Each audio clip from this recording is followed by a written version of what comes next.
Hello everyone, welcome to Study Insight. সকলোকে Study Insight লৈ স্বাগতম জনাইছোঁ। So আজি আমাৰ ক্লাছটো আমাৰ যেটো ADRE গ্ৰেড 3 আমাৰ যেটো গ্ৰেজুৱেট লেভেলৰ এক্সাম আহি আছে 29 সেপ্টেম্বৰ। So সেই এক্সামটোৰ পৰা সেই এক্সামটোৰ ওপৰত আমি বেছ কৰি বা সেই এক্সামটো ৰিলেটেড যিখিনি টপিক আমাৰ আছে মেথছত বা যিখিনি আমাৰ মেইন সিলেবাস হয় তাৰ পৰা আমি সেই সিলেবাস বিলাকৰ পৰা কিছুমান এনেকুৱা কোৱেশ্চন লৈ আহিছোঁ এই ক্লাছটোত যিবিলাক কোৱেশ্চন আপোনালোকে বা সেই একেটা কোৱেশ্চন কেতিয়াও নাপায় বাট তেনেকুৱা ধৰণৰ একে প্যাটাৰ্নৰ কোৱেশ্চন আপোনালোকে এই নেক্সট এক্সামটো দেখিবলৈ পাব ঠিক আছে। সো এনেকুৱা নহয় যে আমি দিয়া কোৱেশ্চনখিনি প্ৰেক্টিছ কৰি গ'লে আপোনালোকে এক্সামত কৰিব পাৰিব তেনেকুৱা একো নহয় বাট আপোনালোকে এই প্যাটাৰ্নটোৰ কোৱেশ্চন দেখা পাব। সো যিমান পাৰি আমি আজি ক্লাছটোৰ পৰা অলপমান প্ৰেক্টিছ ক্লাছ লৈ আহিম এভৰিডে নহ'লে সপ্তাহত 4 দিন 5 দিন ঠিক আছে। সো আৰু বেছি দিনটো নাই। সো এক্সামৰ আগলৈকে মই 5-6টা ক্লাছ কৰাম তাত বহুতখিনি আমি প্ৰেক্টিছ কুৱেশ্যন কৰিম আৰু এই কুৱেশ্যনখিনিৰ পৰা যিখিনি আপোনালোকে কনচেপ্ট শিকিব তাৰ পৰা আমি এক্সামত যি কুৱেশ্যনে নাহক আমি কৰিব পাৰিম ঠিক আছে। সো ইয়াত এনেকুৱা কোনো নহয় যে এটা স্পেচিফিক টপিকৰ কুৱেশ্যন আমি পঢ়াম তেনেকুৱা নহয়, ইয়াত মিসেলেনিয়াছ কুৱেশ্যন থাকিব, সকলো টপিকৰে কুৱেশ্যন থাকিব ঠিক আছে। সো এইটো পাৰ্ট 1 হ'ব, দেন আমাৰ পাৰ্ট 2 পাৰ্ট 3 এনেকৈ আমি 5টা বা 6টা ক্লাছ লৈ আহিম ঠিক আছে। সো ক্লাছটো আমি আৰম্ভ কৰোঁ। সো প্ৰথমতে আমি APGP arithmetic progression and geometric progression তাৰ ওপৰত কুৱেশ্যন আনিম। সো প্ৰথমতে AP বা GP ইয়াৰ ওপৰত অলপমান নলেজ লৈ লওঁ তাৰপিছত আমি প্ৰেক্টিছ কৰিম হয়নে নহয়। সো প্ৰথম নলেজ মানে AP সিৰিজ বুলি ক'লে কি হ'ব, সাপোজ মই যদি কওঁ 2 4 6 8 10 এনেকৈ যদি এটা সিৰিজ থাকে সো সেই সিৰিজটোত কি হয় হৈছে কি 2 পৰা 4 হৈছে হয়নে নহয়, 4 পৰা 6 6 পৰা 8 8 পৰা 10 এনেকৈ আমাৰ বাঢ়ি গৈ আছে, ইয়াৰ কোনো শেষ হোৱা নাই। সো তেনেকুৱা ক্ষেত্ৰত আমি প্যাটাৰ্ন ইউজ কৰোঁ। কি প্যাটাৰ্ন সেইটো চাওক, ইয়াত মই প্ৰথম টাৰ্মটোক A1 ছেকেণ্ড টাৰ্মটোক A2 থাৰ্ড টাৰ্মটোক A3 দেন A4 তেনেকৈ আমি ডট ডট ওলাই গৈছোঁ ঠিক আছে। সো ইয়াত প্ৰথম টাৰ্মটো কি হ'ব, ইয়াত যদি মই চাওঁ সাপোজ মই এটা বেলেগ সিৰিজ ধৰিলোঁ 2 5 8 11 14 and dot dot dot AN that means একদম শেষৰটো টাৰ্ম যিটো N নম্বৰ টাৰ্ম ঠিক আছে। সো ইয়াত প্ৰথম টাৰ্মটো আমি A1ক আমি কি ধৰিম, A মানে কি হয় ফাৰ্ষ্ট টাৰ্ম হয়। সো N বা A নট AN A1 মানে কি হ'ব আমাৰ প্ৰথম টাৰ্মটো হ'ব ঠিক আছে। তাৰপিছত আমাৰ ছেকেণ্ড যিটো ইম্পৰ্টেণ্ট সেইটো কি হয় D হয়। D মানে কি হয় কমন ডিফাৰেঞ্চ, কিহৰ কমন ডিফাৰেঞ্চ, এতিয়া প্ৰথম টাৰ্মটো হয় কি 2 ছেকেণ্ড টাৰ্মটো কি হয় 5 ডেট মিনছ প্ৰথম টাৰ্মটো আৰু ছেকেণ্ড টাৰ্মটোৰ মাজৰ common difference that means A2 minus A1 ঠিক আছে। A2 minus A1 so A2 কিমান আছিলে 5 আছিলে, 5 মাইনাছ A1 কিমান আছিলে 2 সো ডিৰ ভেলু কি আহিলে 3 আহিলে ঠিক আছে। তেনেকৈ আমি শেষৰটো টাৰ্ম AN যিটো আমি কি ক'ম nth নম্বৰ অফ টাৰ্ম, এইটো আমি কি কৰাই আছোঁ আজি এৰিথমেটিক প্ৰগ্ৰেশ্যন, তাত আমি nth নম্বৰ অফ টাৰ্ম কেনেকৈ উলিয়াব লাগে সেইটো চাই আছোঁ। সো nth টাৰ্ম আমি পাম AN ঠিক আছে, বা সেইটো আমি শেষৰটোক আমি লাষ্টৰ টাৰ্ম বা লাষ্ট টাৰ্ম বুলিও ক'ব পাৰোঁ। সো তেনেকৈ আমি এই কনচেপ্টটো মই কিয় শিকাই দিছোঁ, কি হয় আমাৰ নেক্সট আমি এতিয়া কুৱেশ্যন প্ৰেক্টিছ কৰিম তাত আমি APGPৰ কুৱেশ্যন কৰিব লাগিব। GP মানে কি হয় জেমেট্ৰিক প্ৰগ্ৰেশ্যন, AP মানে কি হয় এৰিথমেটিক প্ৰগ্ৰেশ্যন ঠিক আছে। জেমেট্ৰিক প্ৰগ্ৰেশ্যন মই নেক্সট ক্লাছত আনিম, বাট আজিৰ ক্লাছত আমি এৰিথমেটিক প্ৰগ্ৰেশ্যন আৰু আমাৰ যিটো হাইট এণ্ড ডিষ্টেঞ্চ তাৰ ওপৰত আমি কুৱেশ্যন প্ৰেক্টিছ কৰিম ঠিক আছে। সো ইয়াৰ ক্ষেত্ৰত আমি ফৰ্মুলা এটা আমি জানি থোৱাটো ভাল। কি ফৰ্মুলা মই কৈ দিছোঁ, প্ৰথম টাৰ্মটো কি হয় মই কি কৈছিলোঁ, প্ৰথম টাৰ্মটো সদায় A হয়, ছেকেণ্ড টাৰ্মটো কি হয় A প্লাছ D হ'ব ঠিক আছে। D মানে কি হয় কমন ডিফাৰেঞ্চ, তাৰপিছৰ টাৰ্মটো কি হ'ব A প্লাছ কি হ'ব টুৱাইচ D, কাৰণ কমন ডিফাৰেঞ্চ D হয় ডেট মিনছ আৰু এটা D প্লাছ হৈ যাব then A plus thrice D, তেনেকৈ আমি A প্লাছ শেষৰটো টাৰ্ম N মাইনাছ 1 D পাই যাম ঠিক আছে। সো N মাইনাছ 1 D তেনেকৈ পাই যাম, মানে প্ৰথম টাৰ্মটো A তাৰপিছতো A plus D A plus twice D এনেকৈ গৈ থাকিব। ইয়াৰ ক্ষেত্ৰত যদি মই A টো 2 বুলি ধৰোঁ, মই এইটো কুৱেশ্যন দিছিলোঁ ন মই আকৌ এবাৰ দি দিছোঁ বাৰু, সিৰিজ এটা লৈছোঁ যিকোনো সিৰিজ ল'ব পাৰে, মই বুজাবৰ কাৰণে এইটো কৰাই আছোঁ। সাপোজ এটা কুৱেশ্যনে ধৰিছোঁ 2 5 8 11 এনেকৈ আমাৰ সিৰিজটো গৈ আছে 14 ইয়াক আমি শেষৰটো টাৰ্ম আমি উলিয়াব লাগে সো প্ৰথম টাৰ্মটো কি হ'ব 2 হ'ব সেকেন্ড টাৰ্মটো কি হ'ব 5 - 2 হ'ব ঠিক আছে 5 - 2 যেটো আমাৰ আহিলে 3 থাৰ্ড টাৰ্মটো হ'ব আমাৰ a2 যেটো হ'ব আমাৰ a + n - 1 d আহিব দ্যাট মিন্স আমি কি পাম a মানে 2 + n - 1 মানে কি হ'ব n মানে কি হয় শেষৰটো টাৰ্ম আমাৰ কিমান আছিল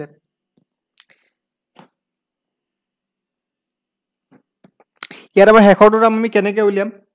আমি ইয়াত যদি সোধে যে আমি শেষৰটো টাৰ্ম উলিয়াব লাগে সাপোজ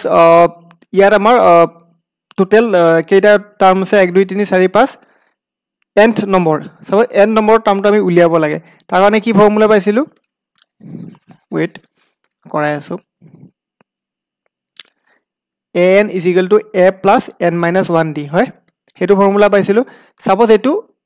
কিমান পাঁচটা অলৰেডি আছে আমি 8 নম্বৰ টাৰ্মটো উলিয়াব লাগে n = যদি 8 হয় সাপোজ ঠিক আছে an ৰ জাগাত a8 হয় যদি তেতিয়া হলে আমি কেনেকৈ কৰিম a8 = কি হ'ব a2 আছিল + n - 1 8 - 1 d কিমান আছিল 3 আছিল হয় সো আমি কি কৰিম 2 + 8 - 1 7 * 3 যেটো আমাৰ আহি যাব 2 + 21 = 23 সো আমাৰ 23 आंसर আহি যাব ঠিক আছে সো তেনেকৈ কৰিব পাৰো আমি যিকোনো টাৰ্ম দিয়ক আপোনালোকে কৰিব পাৰিব ঠিক আছে সো ইয়াত আমি আৰু এটা formula sum of n terms এই গোটেইকেইটা টাৰ্মক যদি যোগ কৰিব হতে যে sum of n terms কি হ'ব মই সাইডত দি দিছো sum of n not n actually n terms sum of n terms কি হ'ব হেতু কাৰণে এটা ফৰ্মুলা আছে হেতু হল sn = n/2 a + an ঠিক আছে যেটো আমি এনেকৈ লিখিব পাৰো n/2 twice a + n - 1 d ঠিক আছে সো এইটো হল sum of n terms simple question simple বহুত ইজি কুৱেশ্যন আহিব এনেকুৱা নহয় যে টান কুৱেশ্যন আহিব জাস্ট এই ফৰ্মুলাখিনি মনত ৰাখিব a কি হয় d কি হয় প্ৰথম টাৰ্ম আমি হেতু কেনেকৈ ডিনোট কৰো যেটো আমাৰ কমন ডিফাৰেন্স হেতু কেনেকৈ ডিনোট কৰো sum of n terms আমি কেনেকৈ লিখো a8 বা nth নম্বৰ টাৰ্মটো আমি কেনেকৈ উলিয়াও হেখিনি জাস্ট মনত ৰাখিলে হৈ গল আপোনালোকে এক্সামত কুৱেশ্যন কৰিব পাৰিব ঠিক আছে সো এতিয়া আমি কুৱেশ্যন লৈ যাও ডাইৰেক্ট কি কৈছে 20th term of an AP is 101 and first term is 6 what will be the common difference easy question already মই কৰাইছো 20 নম্বৰ টাৰ্মটো কি হয় 101 দিয়া আছে that means মই এটো যদি 20 নম্বৰ টাৰ্ম 20 নম্বৰ টাৰ্মটোক যদি ইয়াত মই t20 বুলি ধৰো হেতু কি দিয়া আছে 101 দিয়া আছে ওকে 20 নম্বৰ টাৰ্মটো আমাৰ 101 ঠিক আছে so 20 number term that means a + n - 1 d হয় ইকুৱেল টু কি হয় 101 ঠিক আছে ফৰ্মুলা আমি শিকিছো a + n - 1 n ৰ ক্ষেত্ৰত কি আহিব 20 আহিব সো 20 ৰ পৰা 1 মাইনাস কৰক 20 - 1 d কৰিলে পাব 101 তাৰ পৰা আমি পাই যাম a + 19d ইকুৱেল টু 101 তাৰ পৰা আমি এৰ ভ্যালুটো উলিয়াব লাগে আৰু কি দিয়া আছে এৰ ভ্যালুটো দিয়া আছে অলৰেডি ফাৰ্স্ট টাৰ্ম a = 6 দিয়া আছে ঠিক আছে আমি কি কৰিম এৰ জায়গা 6 বহুৱাই দিম +19 d = 101 আমাক লাগে কমন ডিফাৰেন্স মানে কি হয় d হয় d ভ্যালু লাগে 19d = কি পাম 101 - 6 পাম ঠিক আছে যেটো আমি পাই যাম 95 নাও আমি ইয়াৰ পৰা d ভ্যালুটো উলিয়াম d = কিমান হ'ব 95/19 কৰিলে কিমান পাম 5 টাইমছ হ'ব থাকে হয় 5 টাইমছ হ'ব সো আমি आंसर পাই যাম d যেটো আমাৰ কমন ডিফাৰেন্স হেতু পাই যাম 5 ঠিক আছে সো আমাৰ आंसर আহি যাব 5 সিম্পল কুৱেশ্যন আছিল বুজি পাইছে সকলে কৰিব পাৰিব এনেকুৱা কুৱেশ্যন আহিলে যদি কিবা সুধিব লগা থাকে তলত কমেন্ট বক্সত সুধি যাব ঠিক আছে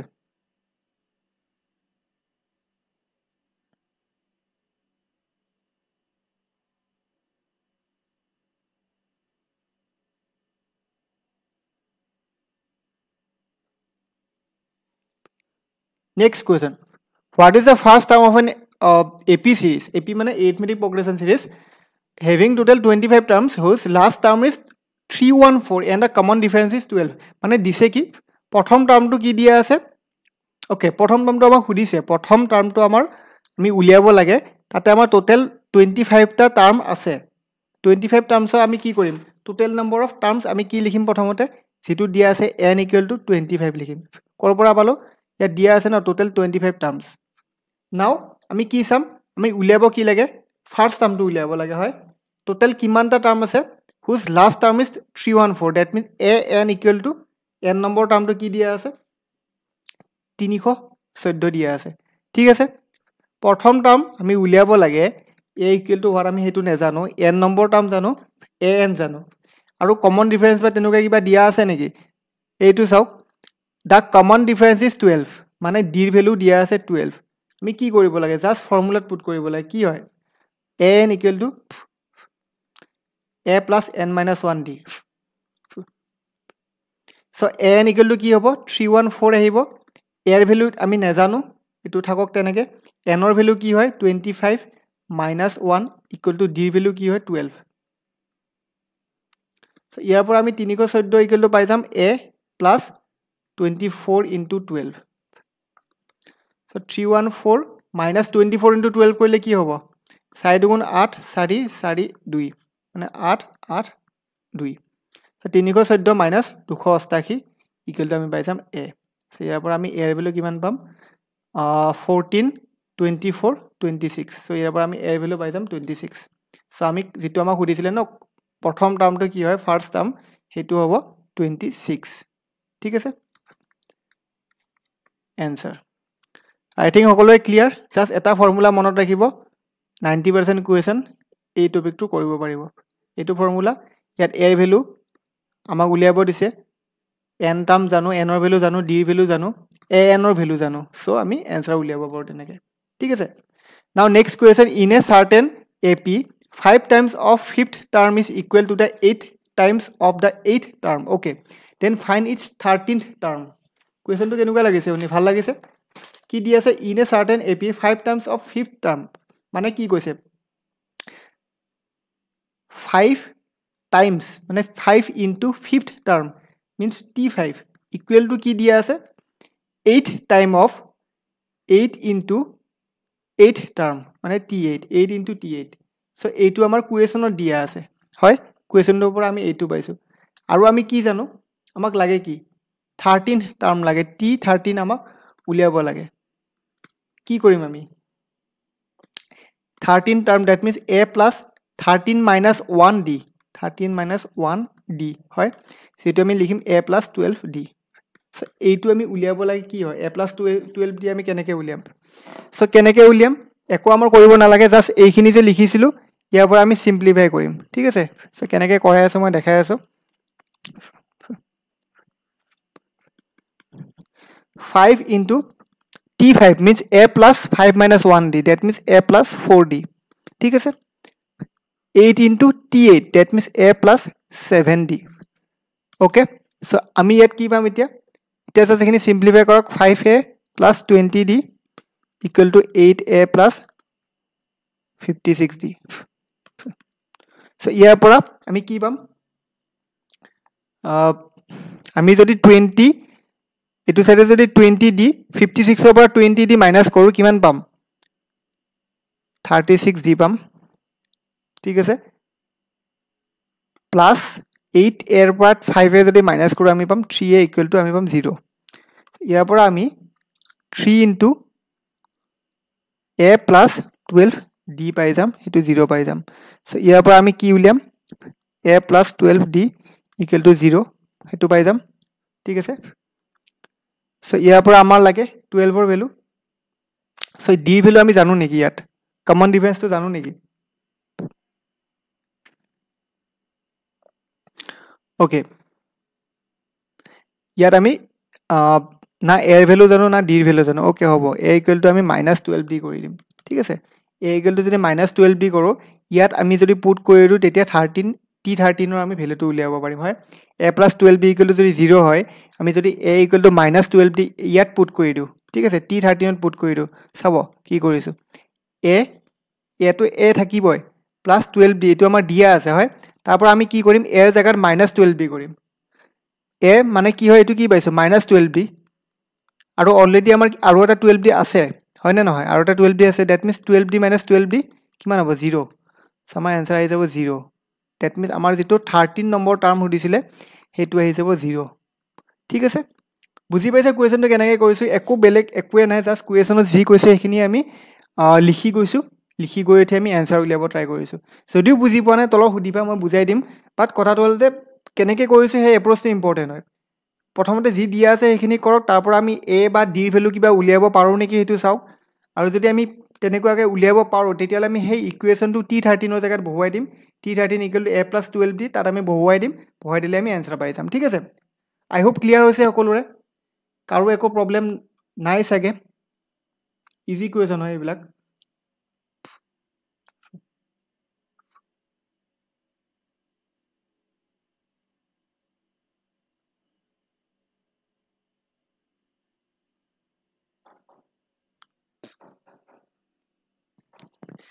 Question number 4 if the height of a pole and the distance between the pole and a man standing nearby are equal what would be the angle okay এতিয়া আমাৰ এটা নতুন টাইপৰ কুৱেচন আহি গল ঠিক আছে কি কুৱেচন হাইট এন্ড ডিসটেন্সৰ কুৱেচন আমি এপি ৰ কুৱেচন কৰিলো আৰু কৰিম নেক্সট ক্লাছত আমি এপি আৰু জিপি ৰ মিসেলেনিয়াস কুৱেচন কৰিম ঠিক আছে সো এতিয়া আমাৰ হাইট এন্ড ডিসটেন্স এটা বহুত ইম্পৰ্টেন্ট টপিক আমি জানো সকলোৱে এক্সামত আহিবই বুলি ক'ব পাৰি এই টপিকটো কুৱেচন সো আমি পঢ়িব লাগিব তাৰ আগতে আমি কিছুমান কেস পঢ়িম ঠিক আছে এই কুৱেচনটো মই কৰাম আগতে এই কেস কেইটা আপোনালোকে চাওক তিনটা কেস কেস 1 কেস 2 আৰু কেস 3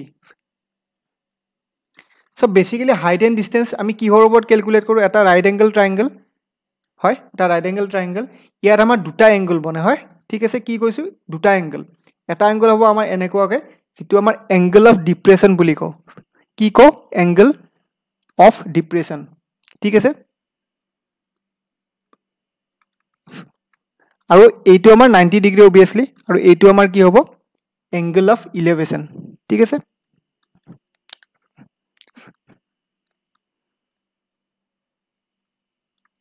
সো ইয়াত দুটা এঙ্গেল থাকিব এঙ্গেল অফ ডিপ্ৰেছন আৰু এঙ্গেল অফ ইলেভেশন এটা কথা হল এই কেস কেইটা কি হয় এই তিনটা কেস সেইখিনি ইম্পৰ্টেন্ট কুৱেচন প্ৰেক্টিস কৰাৰ কাৰণে বা কুৱেচন আপোনালোকে সলভ কৰাৰ কাৰণে মই কলো দুটা এঙ্গেল বুজি পালে হৈ গল মই এটা ইৰেজ কৰি দিছো এইখিনি এটা আমি কেস তিনিটা পঢ়িম প্ৰথমতে কি কেস কেস 1 টোত কি হ'ব কেস 2 টোত কি হ'ব আৰু কেস 3 টোত কি হ'ব কেস 1 ত কি হ'ব এটা রাইট এঙ্গেল ট্রায়াঙ্গেল ঠিক আছে এটো 90 ডিগ্ৰী হ'ব সাপোজ ইয়াত আমাৰ উপৰ যেটো এঙ্গেল এইটো হ'ব 60 ডিগ্ৰী কি হ'ব 60 ডিগ্ৰী আৰু এইটো যদি 60 ডিগ্ৰী হয় এইটো কি হ'ব 90 + 60 180 হ'লে 30 বাকি থাকিব সো 30 ডিগ্ৰী আমাৰ এই এঙ্গেলটো হ'ব ঠিক আছে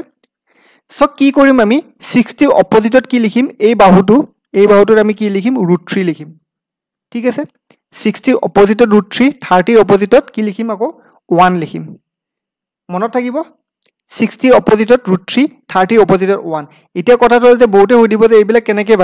কেনেকৈ পালে আমি ট্ৰিগোনোমেট্ৰি পাৰ্ট হয় ট্ৰিগোনোমেট্ৰি পঢ়াইছিলো মই ট্ৰিগোনোমেট্ৰি আমাক এখন আমি চাৰ্ট এখন পঢ়িছিলো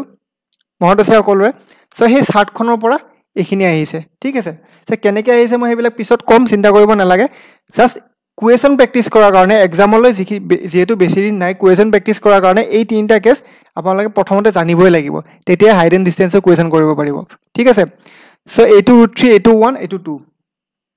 সেম কেস টু দিয়া অপোজিট টু হ'ব অপোজিট মানে কি কৈছো এইটো 90 ডিগ্ৰী obviously এইটো হ'ব এবাৰ 30 ডিগ্ৰী আৰু এইটো হ'ব এবাৰ 60 ডিগ্ৰী বাকি একে 30 অপোজিটত কি থাকে 1 থাকে 60 অপোজিটত √3 থাকে আৰু ইয়াত কি আহিব আমাৰ 2 আহিব ঠিক আছে কেস 2 গল এটা কেস 3 কেস 3 টো অলপমান বেলেগ কেস 3 কি হ'ব এইটো একে থাকিব 90 ডিগ্ৰী বাট এই দুটা আমাৰ কি হ'ব দুটা এঙ্গেল ইকুৱেল হ'ব দ্যাট মিন্স ইকুৱেল কেনেকৈ হ'ব 45 45 হ'ব আৰু ইকুৱেল যদি হয় তেতিয়ালে আমি কি কৰিম এই দুটা বাহু 1 1 হৈ যাব আৰু এইটো আমাৰ √3 আহিব ঠিক আছে not √3 √2 আহিব কি কৈছো বুজিছে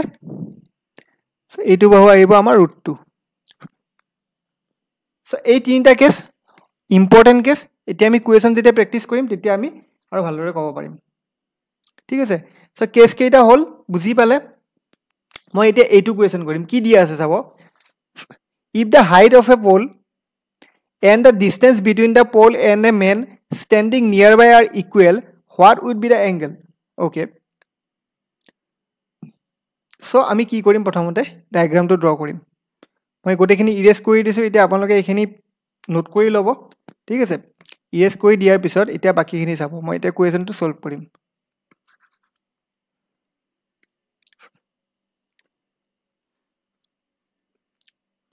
কি হ'ব এটো এটা ৰাইট এংগল ট্ৰায়াঙ্গল কি কৈছে height of a pole and the distance between the pole and a man standing nearby okay suppose এজন মানুহ ইয়াত থিয় হৈ আছে ঠিক আছে আৰু এইটো হল খুঁটাটো আৰু ইয়াত মানুহ এজন থিয় হৈ আছে এইটো obviously 90 ডিগ্ৰী এংগলৰ খুঁটা এটা থিয় হ'ব লাগিব আৰু কি কৈছে distance between the pole and a man standing nearby আচ্ছা এই distance দুটা equal বুলি কৈছে কি কৈছে that distance between the pole and a man standing nearby are equal হেউটা যদি equal হয় তেতিয়াহলে আমাক লাগে what would be the angle so angle উলিয়াব লাগে so এইটো 60 ডিগ্ৰী হয় pole হয় equal যেতিয়া হ'ব বাহু দুটা that means আমাৰ এইটো কি হ'ব 45 ডিগ্ৰী হ'ব দুটা angle same আহিব দুটা angle same হ'ব লাগিলে আমি কি জানো কি কৰাইছিলো মই আমাৰ ইয়াত কি আহিব এইটো √2 আহিব আৰু বাকি দুটা আমাৰ 1 কৰি আহিব হয় মই শিকাইছিলো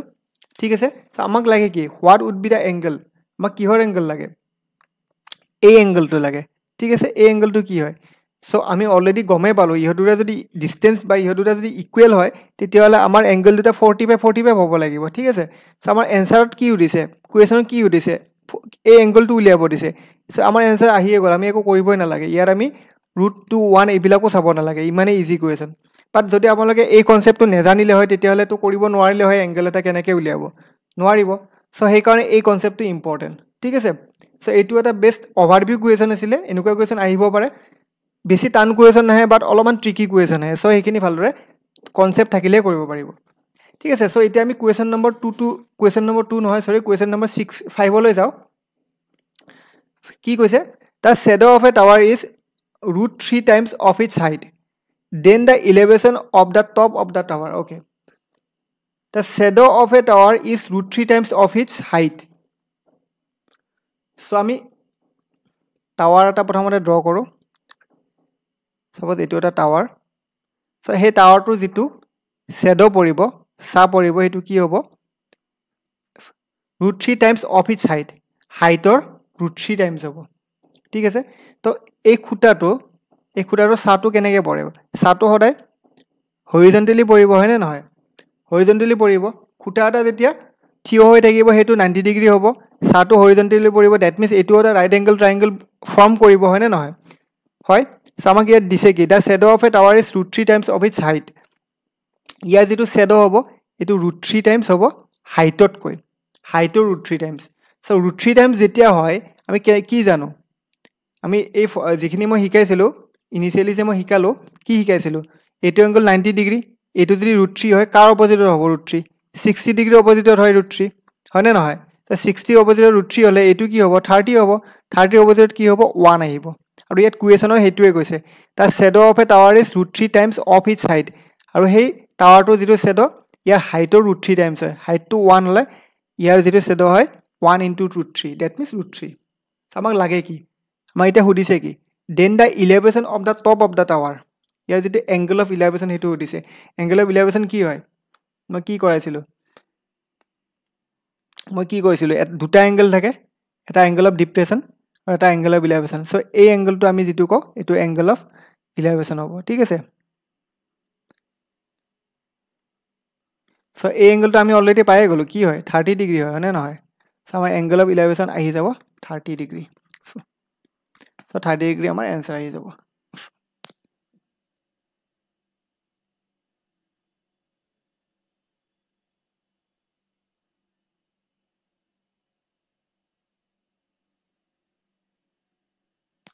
বুজি পাইছা কিবা ডাউট আছে কাৰোবাৰ কিবা হদিব লগা আছে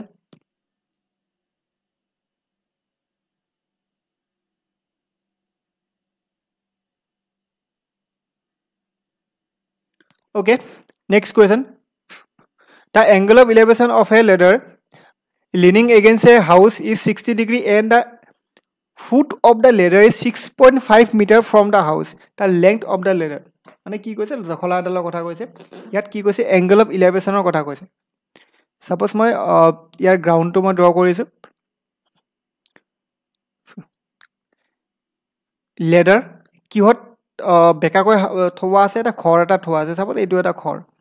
মই খৰটো প্ৰথমতে এনেকৈ এটা ড্ৰ কৰিছো এই খৰটোত এডাল জখলা আদাল এনেকৈ থোৱা আছে ঠিক আছে এই কথাটোৱে কৈছে জখলা আদাল থোৱা আছে আৰু কিহত কি কৈছে 60 degree leaning against a house is 60 degree so কিহত 60 degree angle কৰিছে that means এটো কি হ'ব 60 degree হ'ব and the foot of the ladder is 6.5 meter from the house ইয়াৰ যেটো foot হ'ব এটো ইয়াৰ খৰটোৰ পৰা 6.5 meter হ'ব 6.5 meter from the house that means এই পইণ্টটো জখলাডালৰ এই পইণ্টটো খৰৰ পৰা 6.5 meter হ'ব ঠিক আছে আৰু কি কৈছে 60 ডিগ্ৰী এংগলত হেলনিয়াকৈ লগাই থোৱা আছে জখলাডাল খৰ এটাত সো আমি ইতে কি গম পালো ইয়াতো আমাৰ অলৰেডি মই যেটো কনসেপ্ট শিকাইছিলো হাইট এন্ড ডিসটেন্সৰ কেস কেইটাতে শিকাইছিলো কেস 1 কেস 2 কেস 3 সো ইয়াত কি হ'ব তাৰ পৰা আমি উলিয়াব পাৰিম 60 ডিগ্ৰী অপোজিটত কি থাকে আমি কি চাইছিলো এটো যদি 60 ডিগ্ৰী হয় 60 ডিগ্ৰী অপোজিট কি হ'ব √3 আহিব হয়নে নহয় 60 অপোজিট √3 আৰু এটো যদি 60 হয় এটো কি হয় 30 ডিগ্ৰী হয় 30 অপোজিটত কি হয় 1 আহে হয় কমে পাও এখিনি আৰু এটো কি হ'ব 2 আহিব হৈ গল that means আমি ফৰ্মুলাৰ পৰা আমি জানো যে এটো 1 হ'ব বাট কোৱেশ্যনত এই 1 টু 6.5 বুলি কোৱা আছে হয় 1 কোৱা আছে 6.5 আৰু 1 যদি 6.5 হয় তেতিয়ালে আমি কি কৰিম এই 2 ৰ ভ্যালুটো লাগে হয়নে নহয় লাগে কি the length of the ladder 2 মানে কি হয় এই জখলাডালৰ লেংথ হয় আমি 2 কৰ পৰা পাইছো আমাৰ কেস কেইটাৰ পৰা পাইছো ট্ৰিগোনোমেট্ৰি ফৰ্মুলাৰ পৰা পাইছো হয় সো 1 যদি 6.5 ৰ ইকুৱেল হয় আমাক লাগে 2 2 কিমান হ'ব 6.5 * 2 আহিব কিমান পাম এতিয়া 6.5 * 2 কৰিলে আমি পাম 13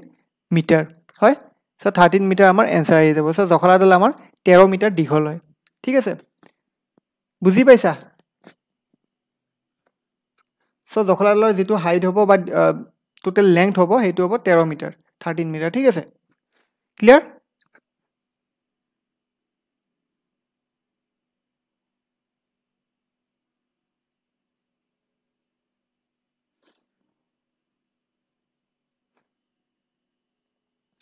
সো কিবা হুদিব লগা আছে কাৰোবাৰ নাই তেতিয়ালে আমি নেক্সট কোৱেশ্চন লৈ যাও কি আছে এটো কোৱেশ্চন 10 মিটাৰ দীঘল জখলা এডাল প্লেস এগেইনষ্ট এ ওয়াল সো এখন ওয়ালত হেলনিয়াকে থোৱা আছে একে ধৰণৰ কথা কৈছে জখলা আদালে এখন ওয়ালত বগৰাই থোৱা আছে it is incline at N angle of 30 degree okay G কৈছে আমি কৰি যাও এখন ওয়ালখন এটো জখলা আদালে কি আছে 30 ডিগ্ৰী এংগলত ইনক্লাইন হৈছে that means angle of elevation to 30 degree বুলি কৈছে ঠিক আছে গ্ৰাউণ্ডৰ পৰা 30 degree the distance of the foot of the ladder from the wall আমাক লাগে এটো ডিসটেন্স ওয়ালখনৰ পৰা লেডাৰৰ ফুটটো কিমান ডিসটেন্সত থাকিব সো এটো 30 ডিগ্ৰী 30 অপোজিট কি হয় 1 আহে এটো 30 হলে এটো কি হ'ব 60 হ'ব এটো 90 হ'ব হয় না নহয় 60 অপোজিট কি আহিব √3 আহিব হয় আৰু কি কৈছে জখলাডাল 10 মিটাৰ দীঘল বুলি কৈছে দ্যাট মিন্স ইয়াৰ ডিসটেন্সটো এবাৰ দিয়া আছে 10 মিটাৰ সো আমি ইয়াৰ পৰা কি উলিয়াব পাৰিম এতিয়া হেতু চাব লাগিব 10 মিটাৰ বাট আমি ফৰ্মুলাৰ পৰা কি জানো √3 আৰু 1 এনেকে থাকিলে আমাৰ হাইপোটেনাস কি হয় 2 হয় হয়নে নহয় কেস কেইটা চাব কেস 1 2 3 মই তিনিটাতে কৈছো কি হ'ব 2 হ'ব সো 2 আমাৰ কি হয় 10 ৰ ইকুৱেল হয় 2 টো আমি কৰ পৰা জানো আমাৰ ট্ৰিগোনোমেট্ৰি ফৰ্মুলাৰ পৰা জানো 10 টো আমাৰ কোৱেশ্যনত দিয়া আছে সো 2 যদি 10 ৰ ইকুৱেল তেতিয়ালে 1 কি হৰ ইকুৱেল হ'ব 5 ৰ ইকুৱেল হ'ব হয়নে নহয় সো আমাক লাগে কি তাৰ distance of the foot of the ladder from the walls এটো লাগে সো 1 যদি 5 ৰ ইকুৱেল তেতিয়ালে √3 কি হৰ ইকুৱেল হ'ব 5 * √3 ইকুৱেল হ'ব সো √3 ভ্যালু যদি দিয়া থাকে কোৱেশ্যন সাপোজ √3 ভ্যালু আমি জানো যে 1.732 ঠিক আছে এটো কোৱেশ্যনত দিয়া থাকে বাৰু সো এটো আমি জাস্ট এটা মাল্টিপ্লাই কৰিব লাগে সো কৰি দিব মাল্টিপ্লাই 5 * কি হ'ব 1.732 হ'ব সো এখিনি যদি মাল্টিপ্লাই কৰে আপোনালোকে পাই যাব 8.66 সো 8.66 আমাৰ आंसर আহি যাব ঠিক আছে সো কিমান মিটাৰ থাকিব 8.66 মিটাৰ ডিসটেন্সত থাকিব ক্লিয়াৰ ইজি কুৱেশ্যন আছিলে জাষ্ট কেছ 3টা কেছ মই যি কৈছিলোঁ সেই 3টা কেছ শিকি ল'ব ভালদৰে প্ৰেক্টিছ কৰি মনত ৰাখি ল'ব যিকোনো কুৱেশ্যন এই টপিকটোৰ পৰা কৰিব পাৰিব ঠিক আছে চ' এইটো কুৱেশ্যন নম্বৰ 7 হ'ব বাৰু ঠিক আছে চ' এইখিনিয়ে আছিলে বহুতখিনি কুৱেশ্যন কৰিলোঁ কনচেপ্ট শিকিলোঁ প্ৰেক্টিছ কুৱেশ্যন আছিলে এইবিলাক কুৱেশ্যন বাৰু ইমান কৰোৱা হোৱা নাই ইউটিউবত চ' আজিৰ ক্লাছটো ভালদৰে কৰিব ইয়াৰ পিছত আমাৰ পাৰ্ট 2 and 3 আহিব চ' গোটেইখিনি ক্লাছ ভালদৰে কৰিবলৈ যত্ন কৰিব ঠিক আছে চ' আজিৰ ক্লাছটোত মই ইয়াতে সামৰণি মাৰিছোঁ অহাকালি মই আকৌ এটা ক্লাছ লৈ আহিম সেইটো ক্লাছত আমি ইয়াৰ আৰু কিছুমান নতুন নতুন কুৱেশ্যন ডিছকাছ কৰিম ঠিক আছে য'ত আমাৰ প্ৰেক্টিছ কুৱেশ্যন আমাৰ AP CP চিৰিজৰ কুৱেশ্যন থাকিব লগতে বেলেগ বেলেগ টপিকো মই লৈ আহিম এক্সামৰ ৰিলেটেড যিবিলাক টপিক বহুত বেছি ইম্পৰ্টেণ্ট হয় যাৰ কুৱেশ্যন অহাৰ এক্সপেক্টেশ্যন বহুত বেছি হাই থাকে চ' সেইবিলাক কুৱেশ্যন কৰিম চ' এইখিনিয়ে আছিলে আজিৰ ক্লাছটোত আকৌ লগ পাম নেক্সট ক্লাছত তেতিয়ালৈ thank you and good night